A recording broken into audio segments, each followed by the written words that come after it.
যত কমেন্ট তত পরিচয়, এটা কিন্তু একদম বাস্তব কথা। তবে দু ধরনের কমেন্ট হয়। একটা কমেন্ট হয় কারোর পরিবারে গেলাম কিংবা কারোর পোস্ট আমার সামনে আসলো, পোস্টটা দেখলাম, সুন্দর করে একটা গঠনমূলক কমেন্ট করলাম। আর একটা কমেন্ট হয় এই যে এঙ্গেজমেন্ট খেলাটা, সেইটা এক ধরনের কমেন্ট।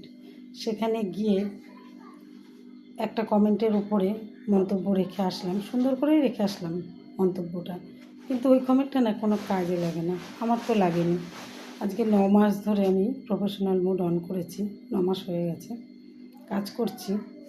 এই রকম এঙ্গেজমেন্ট গেম অনেক খেলেছি, কোনো লাভ হয়নি। কিন্তু আমি আমার সামনে আসা পোস্টে যখন আমি একটা কমেন্ট করেছি, তখন কিন্তু সেই কমেন্টটার আমি রিপ্লাই পেয়েছি। সেই কমেন্ট ধরে অনেকে এসছে আমার পরিবারে, আমি কমেন্ট করেছি তার, সেও আমাকে এসে কমেন্ট করে গেছে। তো এই কারণে বললাম দুই ধরনের কমেন্ট।